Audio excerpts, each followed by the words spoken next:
नमस्कार, छायाज रेसिपीजमध्ये आज आपण बेसनपासून खूपच चमचमीत अशी रेसिपी बनवतो आहे। तर यासाठी इथे मी 1.5 कप बेसन घेतलं आहे। यामध्ये आता पाणी घालून हे पीठ आपल्याला तयार करून घ्यायचं आहे।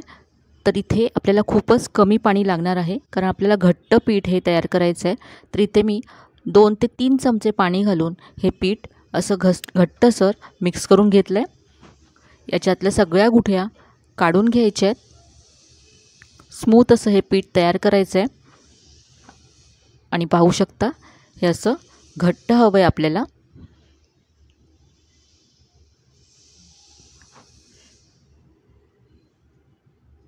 तर हे पीठ आपलं तयार आहे, पहा इतकं हे घट्ट आहे। आता हे आपल्याला 3 ते 4 मिनिटं असं हाताने एकाच दिशेने फेटून घ्यायचं आहे। यामुळे पीठ छान हलकं फुलकं होईल आणि आपल्या रेसिपीला मस्त जाळी येईल। तर इथे पहा मी हाताने हे असं फेटून घेतलं। याचा रंगसुद्धा आता आधीपेक्षा लाईट झाला आहे आणि हे पीठ हलकं झालं आहे। यामध्ये आता पुढचं साहित्य घालूया। तर इथे मी अर्धा इंच आलं, 3 ते 4 लसणाच्या पाकळ्या आणि हिरवी मिरची घेतले। आता हे मिक्सरला आपण जाडसर बारीक करून घेऊ। तर इथे पहा ही पेस्ट मी तयार करून घेतले, ही सगळी यामध्ये घालायची आहे। यानंतर आता यामध्ये एक मध्यम आकाराचा कांदा बारीक चिरून मी घातला आहे। यानंतर इथे आता एक बटाटा, कच्चा बटाटा सोलून किसून मी पाण्यामध्ये ठेवला होता, हा सगळा यामध्ये घालायचा आहे। इथे आता यातलं सगळं पाणी आपल्याला पिळून काढायचं आहे आणि मग घालायचं आहे।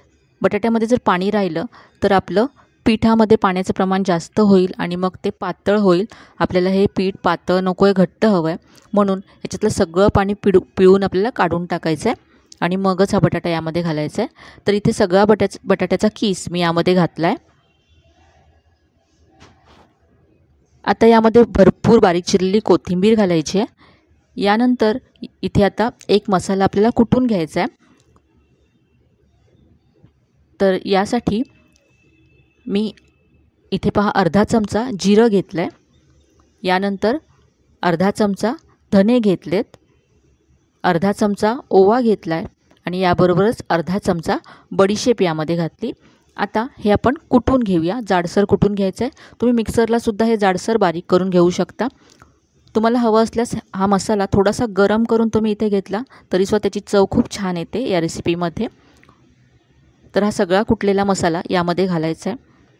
धने, बडीशेप, जिरं हे सगळं दाताखाली आल्यानंतर खूप छान लागतं।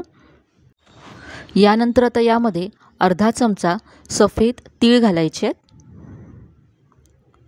यानंतर इथे मी चवीप्रमाणे मीठ घालते यामध्ये। आता यामध्ये तेल घालायचं आहे। तर कढईमध्ये मी तेल गरम करत ठेवलं आहे, त्यातलं मी इथे एक मोठा चमचा इतकं तेल घेतलं। या गरम तेलामध्ये पाव चमचा हिंग घालायचं आहे आणि आता हे तेल यामध्ये घालायचं आहे। यामुळे आपली रेसिपी छान खुसखुशीत होईल।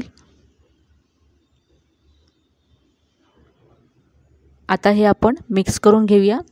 तेल गरम होतं तर आधी मी चमच्याने हे मिक्स करून घेते, नंतर आपण हाताने हे सगळं छान एकजीव करून घेऊया। यामध्ये आता कांदा आणि बटाटा आहे, त्यामुळे हे पहा आधीपेक्षा सैल झालं आहे, म्हणून सुरुवातीला आपल्याला पीठ हे घट्ट असं मळून घ्यायचं आहे। आता हे अगदी परफेक्ट आहे।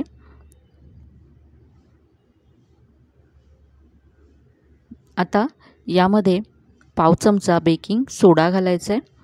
तर आज आपण काठियावाडी पकोडे बनवतो आहे, हे छान जाळीदार व्हावे यासाठी इथे मी बेकिंग सोडा घातला आणि हे मिक्स करून घेतलं। बेकिंग सोड्यामुळे हे पीठ पहा अगदीच हलकं झालं आहे। तर असं हे आपल्याला पीठ हवं आहे। आता इथे मी तेल व्यवस्थित असं गरम करून घेतलं। आता गॅसची फ्लेम मीडियम करायची आहे आणि हे पकोडे असे सोडायचे आहेत। गोल आकार द्यायचा आहे पकोड्यांना। पीठ जर घट्ट असेल तर व्यवस्थित याला असा गोल शेप आपल्याला देता येतो। तेलात सगळे पकोडे सोडल्यानंतर हे असे हलके होऊन वरती येतात। पकोडे असे वर आल्यानंतर याला आपण असं हलवून घेऊया।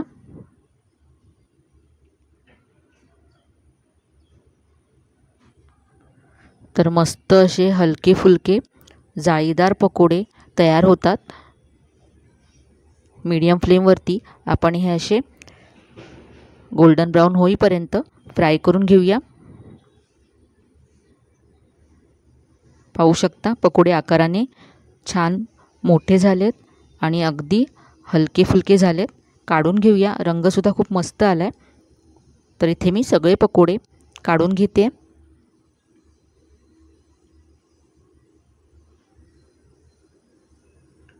आता आपण पकोड्यांबरोबर खाण्यासाठी मिरची फ्राय करूया। तर इथे मी 4 मिरच्या घेतल्यात आणि मिरच्यांना मी आधी चिरा दिल्यात। अगदी 1 मिनिट ही मिरची आपल्याला तेलामध्ये अशी फ्राय करून घ्यायची आहे।